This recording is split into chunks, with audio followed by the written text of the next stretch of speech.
안녕하세요, 대표님. 네, 안녕하세요. 종목 추천 방송을 거의 한 달 만에 촬영하는 것 같아요. 그동안 시장에 어떤 변화가 있었나요? 네, 그 이유는 코스피 차트를 보면 명확하게 알 수 있습니다. 제가 젊은 부자들 종목 추천 방송을 마지막으로 했었던 게 11월 5일이었거든요. 이틀 정도 반등은 했었지만 결국에는 다시 한번 큰 폭의 낙폭, 지수가 9%나 폭락하는 엄청난 폭락이 있었습니다. 그래서 그 당시에도 제가 하락장 대비 방송을 말씀드렸었고, 물론 이 하락장에서도 사야 될 종목들, 특히나 PCB 종목인 심택, 대덕전자, 코리안 서킷에 대해서 언급은 드렸었지만 그래도 어쨌든 그만큼 주의해야 될 때다. 우리나라 코스피 지수가 무려 70%나 오른 과열 장세기 때문에 조심해야 된다는 말씀을 드렸었는데요. 종목 추천 방송을 안 할 생각도 했었습니다. 그만큼 시장에 위험성이 있다고 봤는데 종목 추천 방송을 시작하게 된 이유가 두 가지가 있습니다. 첫 번째로 11월 초만 해도 12월에 금리 인하 가능성이 30% 미만으로 불확실성이 있었는데 11월 말부터 그런 불확실성이 없어지고 현재는 12월 금리 인하 가능성이 무려 80%대까지 올라왔습니다. 작년 1년 동안 주가가 상승한 가장 큰 이유 중에 하나는 금리 인하인데요. 미국의 금리 인하가 거의 확실시됨에 따라서 우리나라 증시도 최소한 폭락은 없겠다라는 생각이 첫 번째고요. 두 번째는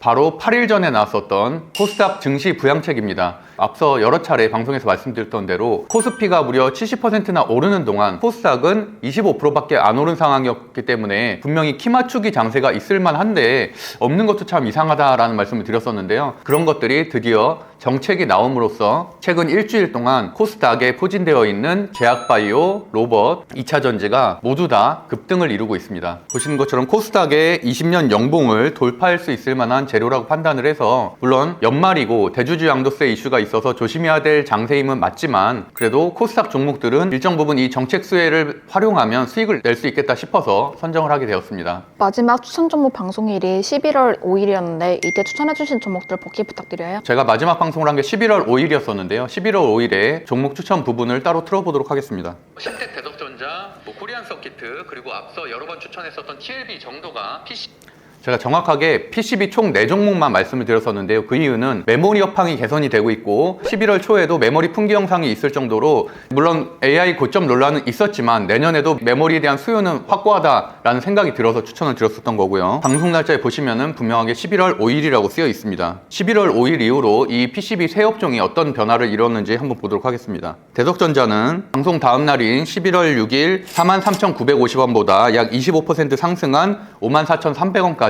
급등한 이후에 현재도 그 정도 가격대를 유지하고 있는 상황이고요. 심택과 같은 경우는 11월 6일에 68,200원 이후에 그 다음날 어닝 쇼크가 있어서 약 18% 정도 하락을 했지만 다시 현재 10% 정도 올라와서 그 당시 가격보다는 약 8% 정도 낮은 가격입니다. 그리고 마지막으로 코리안 서킷은 11월 6일 시가인 23,050원보다 무려 80%나 급등한 12월 9일 41,000원으로 오늘도 신고가를 다시 한번 돌파한 상황입니다. 그래서 정리해보면 이 PCB 업종 중에 물론 심택은 어닝 쇼크가 나오면서 일정 부분 하락을 했지만 나머지 두 종목은 25%, 80% 이렇게 엄청난 급등이 있었고, 심택 역시도 주가 상승이 있을 가능성이 높다고 보고 있습니다. 내년에도 메모리 업종의 상승 흐름을 주목해야 된다는 말씀을 드리고 싶습니다. 오늘이 12월 9일 화요일인데요. 종목 추천 부탁드려요. 지난주 코스닥 부양책이라는 강력한 재료가 발생한 이후로 시장의 흐름을 살펴보면 수목은 제약바이오들이 급등을 했고, 그러고 나서 금요일, 월요일, 화요일, 오늘까지 특히나 알테오젠의 13% 급락, 그리고 어제의 D&D 파메텍 급락 등 개별 악재에 따른 투심이 약화됨에 따라서 제약바이오들은 지금 3일 정도 조정을 받고 있는 상황입니다. 그래서 그 수급들이 어디로 갔냐를 살펴보는 것이 중요한데, 코스닥 부양책이라는 얘기는 코스닥 업종은 총 3가지 정도로 크게 나눌 수 있는데 제약바이오, 로봇, 배터리입니다. 그렇기 때문에 로봇과 배터리 역시나 코스닥 부양책 재료 이후에 급등이 나오고 있는 상황이고, 미국의 트럼프 대통령의 로봇 육성책 발표 이후에는 로봇주들이 어제도 10% 이상 급등하는 종목들이 상당히 많았었습니다. 그럼에도 불구하고 로봇주 같은 경우는 10배까지 오른 종목들이 있어서 다소 과열된 구간이라고 보고 있고, 로봇 감속기 종목인 SPG와 SP 시스템즈를 보면 된다고 제가 2달 전쯤에 말씀드렸는데요. 로봇주보다는 현재는 같은 섹터에 있는 배터리 쪽에 좀 더 집중하는 것이 좋을 것 같아서 배터리 한 종목, 그리고 최근에 조정을 받고 있는 반도체 한 종목, 이 두 종목을 선정을 했습니다.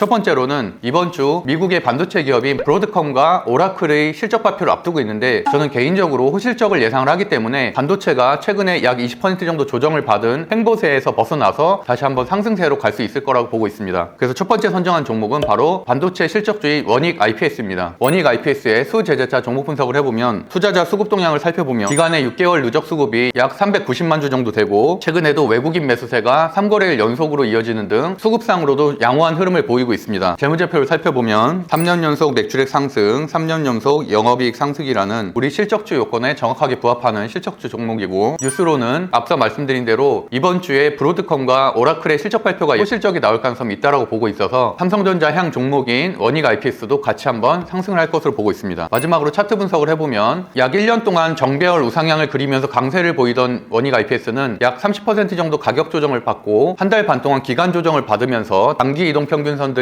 수렴을 하는 괜찮은 차트를 보이고 있습니다. 이번 주에 미국 반도체 기업들의 호실적이 뒷받침된다면 현재 20일 이동 평균선의 저항을 돌파하고 위로 5% 정도는 상승할 수 있을 것으로 보고 있어서 목표가는 상단으로 5%, 반대로 손절가도 하단으로 5% 정도 잡고 대응하면 충분할 것 같습니다. 그리고 두 번째 종목은 배터리 업종의 이수 스페셜티 케미컬입니다. 개인적으로 배터리 업종은 실적 개선이 확인되지 않았기 때문에 젊은부자들 TV에서는 거의 1년 동안 추천하지 않은 업종인데요. 최근에 코스닥 부양책 재료를 20년 코스닥 연봉 차트를 돌파할 수 있는 정도의 재료로 보고 있기 때문에 당연히 코스닥의 구성 종목들 중에서 비중이 높은 배터리 업종을 선정하게 되었습니다. 이수 스페셜티 케미컬을 수제재차 종목 분석을 해보면 수급 동향을 살펴보면 최근에 수급 상황이 상당히 좋은 것을 확인할 수 있는데 11월 26일, 27일, 11월 2일, 12월 4일, 12월 8일 그리고 오늘까지 양매수가 들어오고 있는 수급 상황이 상당히 개선되고 있다는 걸 확인할 수가 있습니다. 아직 25년도 확정 재무제표는 발표되지 않았지만 23년 대비해서 24년이 영업이익이 대폭 증가함을 확인할 수 있습니다. 그리고 재료를 살펴보면 이수 스페셜티 케미컬은 전고체 소재 핵심 기업인데 데이터 센터 화재에 배터리 이슈가 발생을 하면서 전고체 배터리가 열을 제어할 수 있는 대안으로 거론됨에 따라서 코스닥에 있는 전고체 배터리 관련된 주들도 같이 한번 상승을 하고 있습니다. 이수 스페셜티 케미컬의 차트 분석을 해보면 일봉상 여러 차례 저항을 받았었던 지점을 오늘 장대 양봉으로서 돌파를 했고 5분봉을 보시면 알겠지만 저희 매수매도방은 장초에 사서 약 8% 정도 수익으로 마무리를 했습니다. 그럼에도 불구하고 월봉상 모든 저항대들이 몰려있는 구간이기 때문에 이 구간만 돌파하게 된다면 위로 최소한 7% 정도는 수익을 낼 수 있을 것으로 보고 있어서 수익 종목으로 적합해 선정하게 되었습니다. 목표가는 현재 가격의 약 7% 정도로 잡으시면 되고 손절가는 오늘의 시가인 6만원으로 잡고 대응하시면 될 것 같습니다. 그래서 정리해보면 12월 9일 추천 종목으로는 반도체 업종의 실적주 원익 IPS, 배터리 전구체 소재의 이수 스페셜티 케미컬 이 두 종목으로 선정을 했습니다. 올해는 코스피가 73%나 오른 역사적인 해입니다. 그럼에도 불구하고 상반기에 방산이나 조선 그리고 하반기에 반도체를 갖고 있지 않았다면 큰 수익을 내지는 못했을 가능성이 높고 반대로 오히려 손실을 봤을 가능성도 있습니다. 그렇게 시장의 흐름을 파악하는 것이 중요한데 우리 젊은 부자들 TV나 주식 아티스트 방송은 어느 방송보다도 빠르게 시장 흐름을 정확하게 전달하기 때문에 저희 방송들을 잘 공부하셔서 앞으로도 성장하는 투자자가 되기를 응원하겠습니다. 감사합니다.